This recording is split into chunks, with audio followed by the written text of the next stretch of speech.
You know what time it is. You know what time it is. How firm my friendship.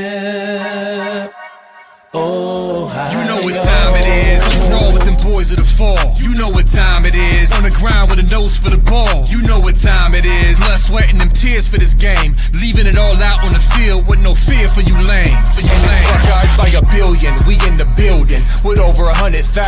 We represent from the uttermost to the public housing. If we don't play, our wide receivers got your secondary shook, so they cook them like Bobby Flay. Hey, stay out of my way and trust me, cause I know it's OH. Somebody please give this brother an IO. Come on. What up, Buckeye Nation? Welcome to the Buckeye Boys, where we talk college football with real fans. I'm Devin. Got a good show planned for you guys today. Got a surprise guest coming on, big-time guest. I'm excited to talk to him. You guys know what we do on here on this channel. We love recruiting. We love hearing success stories of these young men. So I've got one of those young men on tonight. I'll introduce him in a second and bring him on. Before we get going into this thing, you guys have been killing it, man, with the subscriptions, the likes, the hopping in the chat, the super chats. Keep those up, man. Appreciate you guys. Go over to the Buckeye Boys channel. Subscribe. If you're watching me on Scoop, I also stream on my own channel, the Buckeye Boys. Go over there and subscribe, and also subscribe on the Scoop channel. We had another coach leave Ohio State today. We got some more Hartline drama going on. So we're going to start off with bringing on the guest, interviewing him for a moment, and then after that, we'll dive into some other things Ohio State-wise. But I have my personal number one 2027 defensive end in the class, Mai Brown. What's up, Mai? How are you? I'm good, thank you. How are you doing? I'm blessed, man. Blessed, brother. Appreciate you joining the show tonight. I like that sweatshirt. I will start off by saying that. Yes, sir. Yes, sir. Dude, I got to ask too, man. I normally wait and ask this question, but when I'm watching your film, I can tell that you're a pretty tall young man. How tall are you, and how much you weigh right now? I'm 6'6", around 235 right now. Okay. You think you're going to be growing anymore? You think you're going to hit that 6'7" mark, dude? Yeah, I don't know. Maybe yeah. With cleats on, but yeah, there you go. I love it, man. I love watching you ball out. But anyway, obviously, big time recruit now, man. I mean, top 100 in the ranking service, several places. I think 247's got you number 56 nationally. Don't pay too much attention to that, man. You're a baller on the field. Those things get wild anyway. But it's clear that football is the sport for you, man. It seems like that's what your future is. It seems like that's what you're dedicating your time towards. But that started somewhere, man. Tell us, bro, why football, and when did this start for you? Yeah, so I've been playing football since I was in fourth grade. I was actually born overseas, so the sport I used to play was rugby, and so yeah, I kind of have, my dad played rugby for the Army, so I kind of have like a rugby background growing up, and so like those two just kind of always like correlated well with each other. You know, I just always loved playing sports, so it was always football, basketball, rugby, you know, on rotation throughout winter, spring, fall. So, you know, I just like, you know, football is the one that ended up taking off, but, you know, I love playing all sports. Yeah, I love that, man. Yeah, rugby sounds like you like contact sports, bro. Yeah. Like that, man. So yeah, that's cool. You got some family members that have played some rugby. You got any other family members that have played football in the past at all? No, I mean, I'm really like kind of the first one that's really had a breakthrough in you know, the sports world. You know, I've had a few, like my dad played high school football, but you know, nothing crazy. Same with like a few uncles. I'm really the first one that's going to be going to college for a sport in my family. Yeah, nice. Well, dude, when I watch your film, you know, I see you on the defensive line a lot, but I bet growing up, you're probably always a bigger kid, maybe a little bit more athletic than a lot of people. What are some of the positions that you've been through playing like youth football and stuff? Yeah, so I played running back when I was younger. My favorite player, I got Walter Payton on my wall over there. He's my all-time Heck yeah. favorite player. And so I used to play running back a bit. I played off-ball linebacker as well. But that kind of outside linebacker edge spot has just kind of been what stuck. Yeah, nice, man.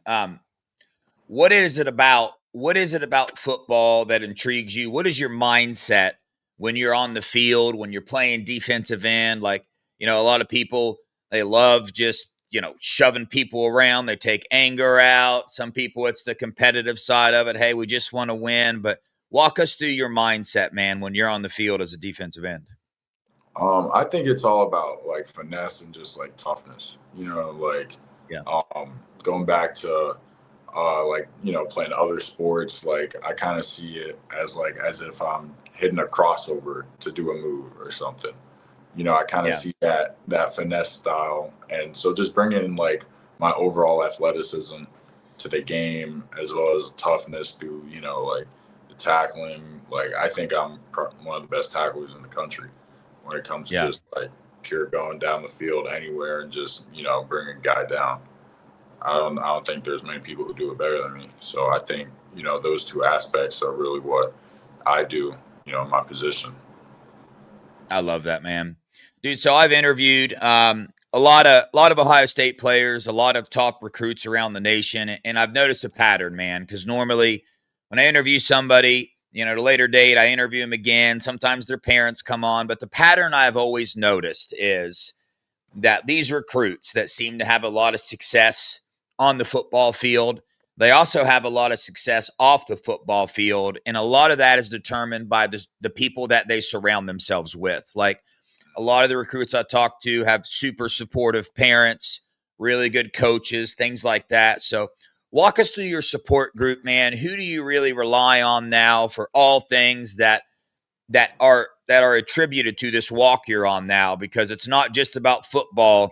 When you're in this position, there's a lot more behind the scenes that a lot of people don't realize: the work, the travel time, the getting the hotels, the money that's involved in it. Like, you got to have a good support group around you to get you anywhere in life. Take us through who those people are in your life. Yeah, I mean, one and two is really just my mom and dad. Like, without them, none of this would be possible. Going to travel with me, organizing hotels and all that stuff. Like, they've been there, since the beginning. So, like, it's really just been, my mom and dad. And, I've got my coaches as well. Like, my head coach has been really supportive. My defensive coordinator as well, my position coach. I think, everyone really wants to see me win. And so I've been really appreciative of that. I've got good friends too at my school. I found myself a good group to be around with, like-minded people like myself. And so, it's really kind of like a trickle down effect, like they see me want to be great and stuff. And, I think it kind of wears off on them. Yeah, man. That's so true about life in general. It's very important who you surround yourself with. But when I see somebody like yourself, I know there's, excuse me, a lot of people behind the scenes putting in a lot of work. So I love asking that question, man. But obviously, you're a big time recruit in the nation. You're sought after. I mean, your offer list is going to end up being probably every D1 school that there is. But was there a point in time in your football career where either a family member approached you or you yourself realized, hey, my future is in football? You said you play a lot of sports. Was there a moment? Was there a conversation? Was there a time when you realized, like, hey, dude, maybe I should take this a little more serious? I think I could have a future in this sport.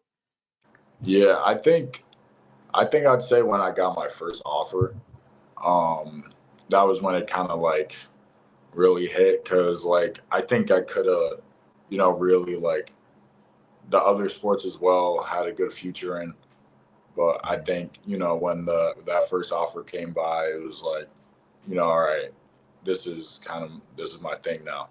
I still play basketball and stuff. I don't play rugby anymore, but I still play basketball. but I like, specifying what to work on in the off season and stuff like that. Like that's when I really realized like this is kind of what I want to do, and this is my thing. Yeah, I love that, dude. So I grew up playing basketball. That was like my number one sport. So I got to ask you, dude. You throw it down in your games, dude? You dunk it pretty easy? Yeah.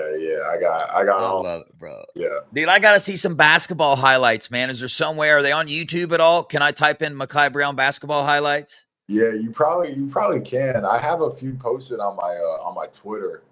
I I'm going posted there after this. a few Yeah. dunks. I might I had a nice alley-oop this weekend. We had a tournament. I might put up on there. Bro, So, put that thing up there, man. I got to go see it. I still get excited about basketball highlights. But yeah. man, you said when you got your first offer is when you kind of made that decision, hey, this is where my future is. Who was that first offer, bro, and when was it? Boston College, and I want to say it was January 17th last year. That's a pretty big time offer for your first offer. I think I might have lost Mai there. Give him a moment, see if he pops back on or pops back up.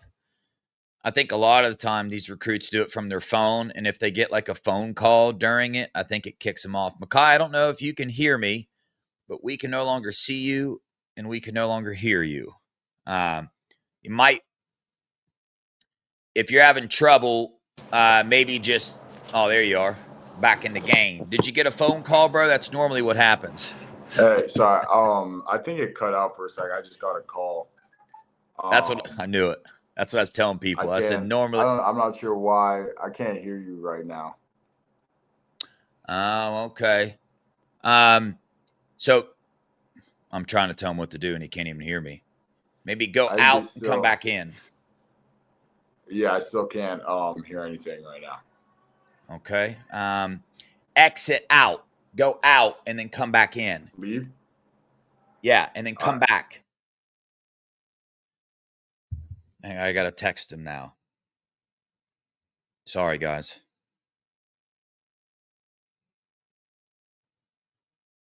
Hopefully he didn't take it as leave, get out of here. Guys, I know a long time till 2027, but if you follow my channel at all, you know this is my number one passion, getting to know these guys and follow them. It does get hurtful at times when, they don't, some of these guys don't end up choosing the Buckeyes, but I love it when they do, man. Sorry. All right, good. You got the message. Can you hear me now? Yes, sir. Yes, sir. I was hoping you weren't thinking I was just telling you to just leave and not come back. Okay, cool, man. Anyway, that's a big time offer, bro. Boston College, as you were a sophomore? That's pretty big time, bro. I got to ask you before I dive into this Ohio State thing, were you a fan of college football growing up? Are you a fan of it? And if so, who was your team, bro? Yeah. Nah, definitely I was. I didn't really have like a team because I live in Connecticut, so we don't my team would be UConn, and I'm not really about to root for UConn football. I got you. I hope they didn't hear that. I do have an offer from there, but yeah, I think they understand. I think they'll understand. Yeah. But now basketball, on the other hand, maybe, Yeah. Basketball is different, but I'd say it's definitely Ohio State. I liked watching Penn State, but it was really between Ohio State and Alabama, just because I didn't have a team that was nearby, so I kind of was just going off who was winning and stuff, and that kind of whole Nick Saban era. And, that Urban Meyer era, was just real fun to watch. Yeah, I got you, man. Well, if you go to my Buckeye Boys Twitter and you go back probably a year and a half or maybe even longer, that's when I first saw your film and I tweeted out. I was like, dude, Ohio State, please offer this young man. So tell us about that. When did they offer you and who was it that reached out to you? Yeah, so Coach Patrick, he was the original one who reached out. and he works with the D line and stuff, and he was kind of texting me back and forth. They invited me to a game, and I was like, yeah, I definitely would like to get down. With my family, like, we kind of decided that I wasn't going to go to visit really any schools that I didn't have an offer from. But, I wasn't about to tell Ohio State that. So I was just like, I'll take the invite, appreciate you. And then, later that day they called me and they were like, we don't want to just invite you to a game. And I spoke with Coach Johnson, and he was the one who offered me. And so ever since, we've just built a great relationship. Yeah. Yeah. Listen, I know there's a long way till you're till you're going to decide. A lot of things are going to happen between now and then and whatnot, but it is cool to hear these things. When you went on that game visit, have you only been on one visit to the Buckeyes, just that one game, or been on just that one? Tell us about that atmosphere, man. What is a couple things that stood out to you about that visit and watching the Buckeyes play? Yeah, I mean, it was definitely electric. Like, I'd never really seen anything like it when I was in the that little band space. Yeah. Yeah, like my ears were hurting for like 2 days after that day. Like, I'd never been in a stadium that loud. I don't know if it's how it's like built, or like I've been to, I went to the Penn State game. I've been to, Tennessee, but this was definitely like the loudest environment I've been in. Yeah. Well, it does hold 105,000 people. And I would say the Buckeyes have the most intense fan base in all of college football. That is both good and bad at times. So if you choose the Buckeyes, get prepared. You will be supported like no other, dude. It'll be great. But obviously, like I said, long way to go, man. What are some things that you are looking at? Like, give us a list of when it comes time to make a decision, or maybe even where you're at now. What are some things you're looking at for a school? Somewhere that kind of just feels like home. I think somewhere where I'm going to be developed to be able to become an NFL player. Somewhere, again, that like I just have a great relationship with the coaches, and in general, like what just feels like home, like that gut feeling when you're there, when you're just like, yeah, I could see myself here for the next 3 or 4 years. Yeah, I got you, man.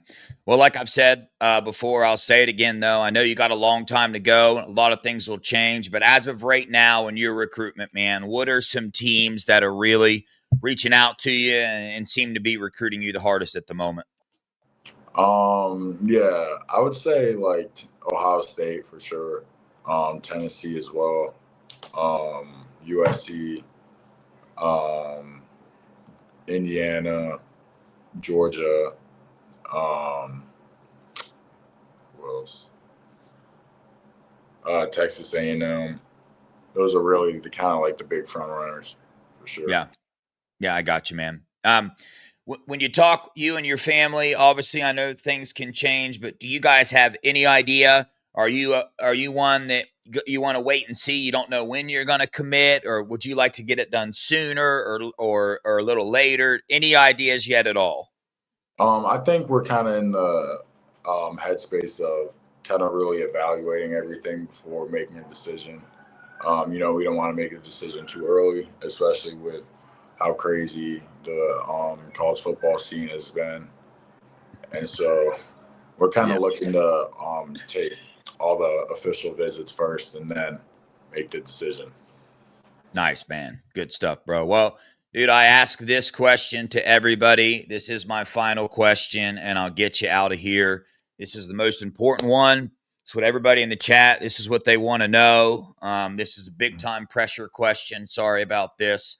What is your favorite food, bro? The meal, your go-to meal, man. Go-to meal. I got a few, but if I had to really like just say one, I would say orange chicken and rice. I'm pretty simple with it. Oh yeah, dude. That's a pretty good pick, though. Pretty good pick, Yeah, Makai. Dude, yeah. I appreciate you, man. Tell your parents I appreciate them letting you come on, bro. Hopefully I can get you back on again down the future and get another update from you, man. I look forward to watching where you go in your career. Keep up the hard work, dude. I think you're the best defensive end in the country. That's just my one lonely opinion, but I think the recruiting services agree with that as well. You're ranked very highly, bro. Keep up whatever it is you're doing. Keep up the hard work, man. Been an honor and a privilege interviewing you. Stay blessed, brother. Yes, sir. Appreciate you. Thank you for You having gonna me. give me an IO if I say OH? What is it? IO? Yeah, if so OH. Oh, I got you. All right. Yeah. There we go. Yeah. OH. IO. Yes, sir. All right, brother. I'll catch you next time. All right. Appreciate you. Yes, sir. There you guys have it.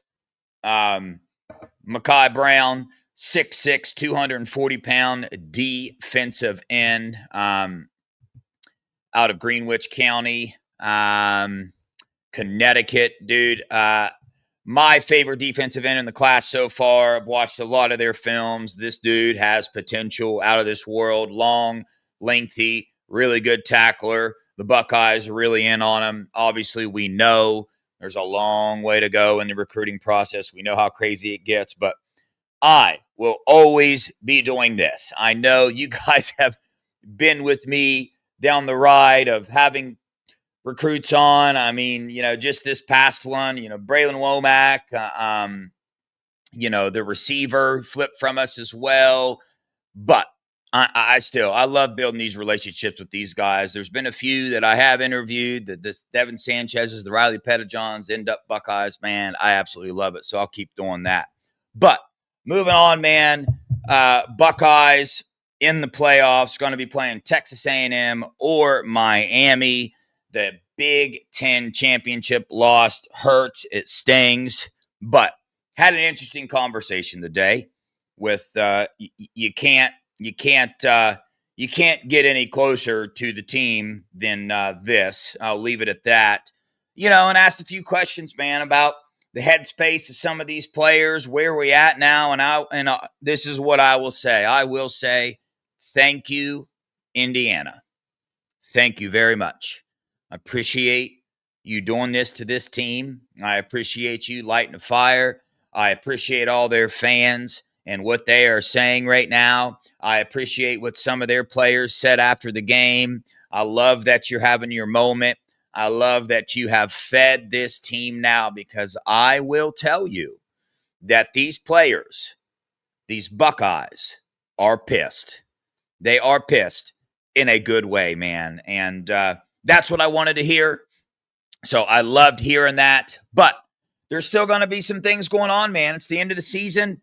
We saw last year the drama that unfolded, the Brian Hartline stuff we're dealing with right now. He is in South Florida right now. They have a bowl game. They are practicing right now. There's been all kind of videos coming out about Brian Hartline being there. It's definitely a weird situation, guys. It's a weird situation. It's a situation where we love Brian Hartline.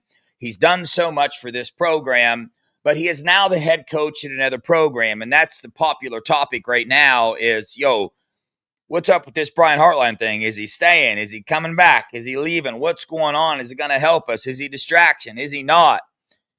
But that's not the only thing, man. The Buckeyes lost another coach today. Not a huge loss here, but if you remember in the offseason, probably a bad time to bring this up with the offensive line performance we just saw, but we talked about how much of a upgrade it is to have three offensive line coaches: Charlie Dickey, Tyler Bowen, and Marcus Johnson as well. Well, we lost Marcus Johnson today. He was the previous offensive line coach at Mizzou and Purdue. He is now the offensive line coach for Arkansas. And I will tell you, Buckeye fans, this is not going to be our only coaching loss of the season. When you're at the top, teams will come after you. I mean, you saw the Saban teams. Everybody stole all his coaches all the time. That's what happens here. But, right, we have examples of coaches coming in and doing better jobs. Matt Patricia is an example. Tyler Bowen coming in on the recruiting trail. just dominating. And for the most part, the offensive line has played well this year with a few flaws here and there. So not a huge loss. Ryan Day, I do believe, will keep this up. He will go out and get another big-time offensive line coach. I think they like that. When the NCAA changed the rule about not just your 10 countable coaches can coach on the field, now it's pretty much unlimited coaches can coach on the field. He's going to bring in some more firepower for the offensive line. So, again, not a huge loss. Marcus Johnson, though, played, offensive line in his career. I'm sure he contributed to this team a lot. We appreciate his contribution. He is on the Arkansas. A lot of people wondering, our coach is going to follow Brian Hartline to USF. The people I talk to, they don't believe anyone of consequence is anyone of like great consequence is going to follow him to USF. I don't know if there was an agreement made there or whatnot. I do know that Ryan Day is pretty open to his coaches taking opportunities elsewhere. The part of this thing that I think we're all not realizing here is that Brian Hartline succeeding at USF will be really good for Ryan Day. It will make Ryan Day look even better, right? In people's perspective, it'll go on his coaching resume as well that, look, if you coach under Ryan Day, go get a head coach job, you're really good at it. So I think that goes into play here when you bring up the discussion of, hey, why is Ryan Day letting Brian Hartline stick around through all this? Is this not a distraction? Talked to a couple of former players that have been through similar situations. You've seen a couple of former players come out on Twitter and be very adamant that this is not a distraction for the team. I find that super hard to believe. I am of the opinion that, just right now, they're starting to break down, tape for either Texas A&M or Miami, and Brian Hartline's in South Florida. So it's not hate on Brian Hartline to say, hey, I think it's time, right? Go be the head coach there. Go do your thing there. But ultimately, man, I think either way it goes, is Brian Hartline going to be calling plays in the playoffs? Chat, what do you guys think? Do you think he is? Ryan Day said that he is. I don't think he is. I do not think Brian Hartline is going to end up being the one calling these plays in the playoffs. I mean, he might be in the box helping Day make some decisions, but ultimately I think Ryan Day is going to end up taking this thing over and calling these plays. But because we both know, all of us know the things that have happened recently in the Indiana game with play calling, and we can all dive into why that happened, the distraction. I think there's several things that go into it. Do I think the Brian Hartline distraction had something to do with it? I do. How much of a part it had to do with it, I don't know. We can all argue that back and forth. So I'm waiting to find out, trying to dive in and find some more info on, hey, man, is he really going to still give the keys to Brian Hartline to call these plays when he's in the middle of doing all these responsibilities as the head coach for USF? It's really hard to wrap my brain around and really hard to fathom that, he's going to do that. And the other side of this is, why does Brian Hartline still want to be a part of this? Well, he's got a lot of players he recruited there. He wants to be loyal to his team still. And also, if it go win a national title, something else, right, he can put on his resume, say he was part of. So something else to think about there. During all this, a lot of thing that got swept under the rug was this team was dealing with the Brian Hartline thing. And also at the time, Penn State was after Matt Patricia pretty hard. And it's, seems to be a pattern for these guys to try to snipe our defensive coordinators. Didn't work out too well for them. I did hear Jim Knowles might possibly head into Tennessee. Be careful, Tennessee. That's all I'll say about that. Be careful. The Penn State thing did not go very well. Julian saying, man, finalists in the Heisman, not going to end up winning it, but still first-time quarterback at Ohio State. Get that taste out of your mouth from the Indiana game. let's give Julian Sain credit where credit is due. The young man is going, his first year at quarterback is going to be sitting at the Heisman ceremony. 1 second. And that is a big deal. The other thing I wanted to bring up and talk about is the portal, guys. So I do know the coaching staff plans on in the next week or so kind of sitting down all these players and having conversations with them. We're going to lose some players in the portal. Some of them will be mutual. Ohio State will move some players on. Some of them won't be. I don't expect any more. I don't expect any players. I haven't heard any players of consequence that we're going to look at and be like, dang, man, I hope they didn't go. But the other thing I want to bring up, the portal opens January 2nd. It closes January 16th.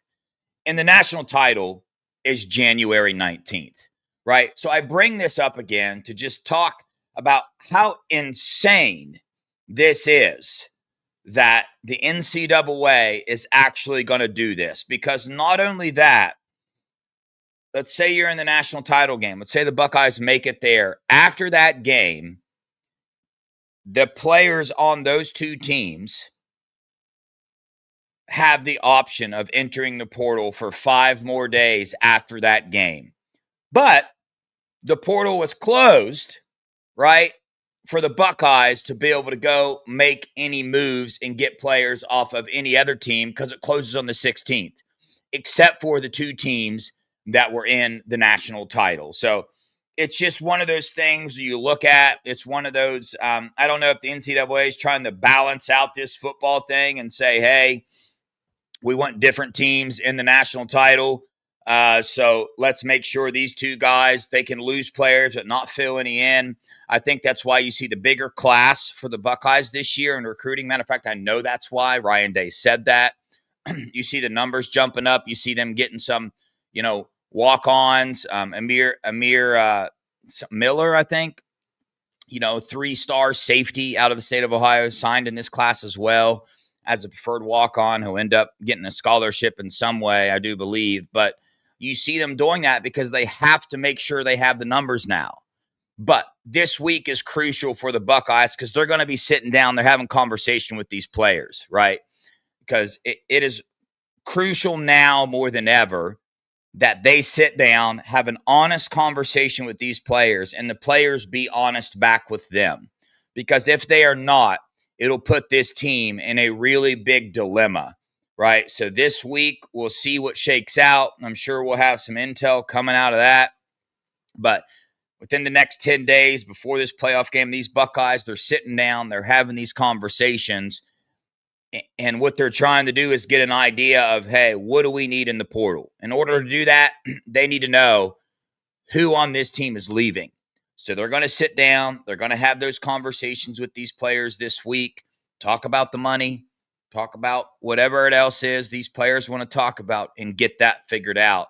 It has never been more crucial for this coaching staff to have these conversations strictly because of what I just told you guys about this transfer portal. So it's absolutely, it's insane for the NCAA to do this, but Ryan Day is ahead of the game here and, taking the necessary steps to do so. I do got to say, I got to back up, man, because, I said thank you, Indiana. Thank you, Indiana fans. I believe I heard B. Moses hit this on his show, but dude, these guys are more out of control than what I thought they would be. It's intense. They are on my Twitter just talking as crazy as one could possibly talk. And it's like, hey, listen, you beat us. Okay? You beat us. Just because we talk about the things that happened doesn't mean it's an excuse. That being said, I will tell you, you beat us by 3 points, and we played our worst game of the year. So that should tell you something. I've seen some other talking heads talk about Indiana not playing a good game as well. I don't know if I agree with that. They made some mistakes as well, but we've seen what the Buckeyes can do. Go down in the end zone and the play calls that were made in the red zone. I'm not going to keep hashing on that, but we did. But they're new to this. They're not true to it. So, have your moment. We'll see you in the playoffs.